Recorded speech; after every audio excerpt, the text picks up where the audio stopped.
തുറന്നു പറയാൻ ധൈര്യമുണ്ടെങ്കിൽ പേടിയില്ലാതെ ജീവിക്കാം. ഈശോ മിശിഹായ്ക്ക് സ്തുതിയായിരിക്കട്ടെ. ലൂക്കയുടെ സുവിശേഷം 8-ാം അധ്യായം 41 മുതൽ 56 വരെയുള്ള തിരുവചനങ്ങളിൽ ഇവിടെ ജൈറൂസിന്റെ മകളെ സുഖപ്പെടുത്തുന്നതും അതുപോലെ തന്നെ രക്തസ്രാവമുള്ള ഒരു സ്ത്രീയെ സുഖപ്പെടുത്തുന്നതുമാണ് നമുക്ക് കാണുവാനായിട്ട് സാധിക്കുക. 3 കാര്യങ്ങളാണ് പറയാനായിട്ട് ആഗ്രഹിക്കുക. ഒന്നാമത്തെ കാര്യം, കടന്നു വന്നു. ഈ ജൈറൂസ് സിനഗോഗ് അധികാരിയാണ്. അയാൾ ഒരിക്കലും പുറത്തേക്ക് ആരും അന്വേഷിച്ച് വരേണ്ട ആവശ്യകതയില്ല.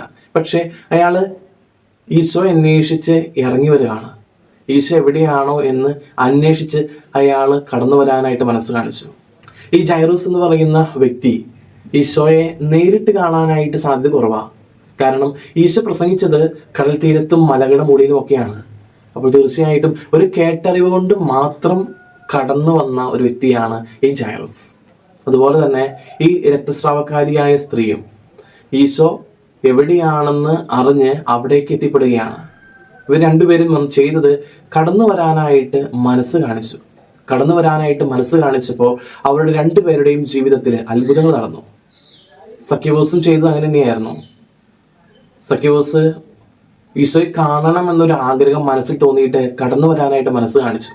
അവൻ ഒരു സ്റ്റെപ്പ് വെച്ചപ്പോൾ ഈശോ അവനെ കാണുക മാത്രമല്ല ചെയ്തത്, മറിച്ച് അവൻ്റെ വീട്ടിലോട്ട് പോയി. നമ്മുടെയൊക്കെ ജീവിതത്തിൽ നമ്മളും കടന്നു വരാനായിട്ട്, ഈശോയുടെ തിരുമുമ്പിലേക്ക് കടന്നു വരാനായിട്ട് സൺഡേയിലും മറ്റുള്ള കടമുള്ള ദിവസങ്ങളിലുമൊക്കെ വിശുദ്ധ കുർബാനയ്ക്ക് വന്ന് വിശുദ്ധ കുർബാന സ്വീകരിക്കാനായിട്ട് മനസ്സ് കാണിച്ചാൽ ആ നമ്മുടെ കടന്നു വരവിന് കർത്താവിന് മുമ്പിൽ വലിയ സ്ഥാനമുണ്ട്. അതുകൊണ്ട് നമ്മൾ തീർച്ചയായിട്ടും ഒരു സ്റ്റെപ്പ് വെച്ചാൽ 100 സ്റ്റെപ്പ് വയ്ക്കാനായിട്ട് ഈശോ എപ്പോഴും ഉണ്ടാവും. രണ്ടാമത്തെ കാര്യം, കൂടെ നടന്നു. ഈ ജൈറൂസ് എന്ന് പറയുന്ന വ്യക്തി ഈശോയുടെ അടുത്ത് വന്നിട്ട് തൻ്റെ മകളെ സുഖപ്പെടുത്തണമെന്ന് പറഞ്ഞപ്പോൾ ഈശോ പലരോടും ഒരു വാക്കുകൊണ്ട് സുഖപ്പെടുത്തി ചരിത്രമുണ്ട്. പക്ഷേ ആ ചരിത്രങ്ങളെല്ലാം മാറ്റി വെച്ചിട്ട് ഈശോ ചെയ്യുന്നൊരു കാര്യമുണ്ട്. ആ ജൈറൂസ് എന്ന് പറയുന്ന വ്യക്തിയുടെ കൂടെ നടക്കാനായിട്ട് തീരുമാനിക്കുക. ആ മകൾ മരിച്ചു എന്ന് വേറൊരു വ്യക്തി വന്ന് പറഞ്ഞപ്പോഴും ആ നടത്തം ഒരിക്കലും അവസാനിക്കുന്നില്ല. ആ കൂടെ നടക്കാനുള്ള മനസ്സ് ഒരിക്കലും കൈവിടുന്നില്ല. മറിച്ച് ഈശോ ആ വ്യക്തിയുടെ കൂടെ നടന്ന് അവൻ്റെ വീട്ടിൽ പോയി അവൻ്റെ മകളെ സുഖപ്പെടുത്തിയിട്ട് തിരിച്ചു വരിക. കൂടെ നടക്കാനുള്ള മനസ്സുണ്ടായിരുന്നു. ബൈബിളിലെ ഇസ്രായേൽ ജനത്തിൻ്റെ കൂടെ നടന്ന ദൈവത്തെക്കുറിച്ച് പറയുന്നുണ്ട്. രാത്രി അഗ്നിസ്തംഭമായും പകൽ മേഘസ്തംഭമായിട്ടുമാണ് ദൈവം അവരുടെ കൂടെ നടന്നത്.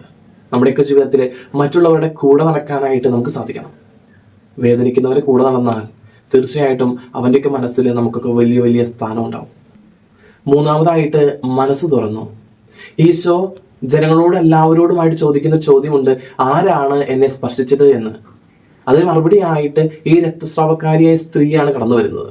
ഈ രക്തസ്രാവക്കാരിയായ സ്ത്രീ ഈശോയുടെ മുമ്പിലേക്ക് വളരെ ഭയപ്പെട്ട് സങ്കടത്തോടെ കടന്നു വന്നിട്ട് മനസ്സ് തുറക്കുകയാണ്. മനസ്സ് തുറന്ന് എല്ലാം പറഞ്ഞു, ഒന്നും മാറ്റിവെച്ചില്ല. അത് പറഞ്ഞത് എല്ലാവരുടെ മുമ്പിൽ എല്ലാവരും കേൾക്കത്തക്ക വിധത്തിലാണ് പറഞ്ഞത്. അതുകൊണ്ടാണ് ബൈബിൾ കൃത്യമായിട്ട് എഴുതുന്നത് എല്ലാ ജനങ്ങളുടെ മുമ്പാകെ എന്ന് പറഞ്ഞിട്ടുള്ളത്. തുറന്നു പറഞ്ഞത് അല്ലെങ്കിൽ മനസ്സ് തുറന്നത് എല്ലാ ജനങ്ങളുടെ മുമ്പിലാണ്. ഒരിക്കലും മറച്ചു വെച്ചില്ല.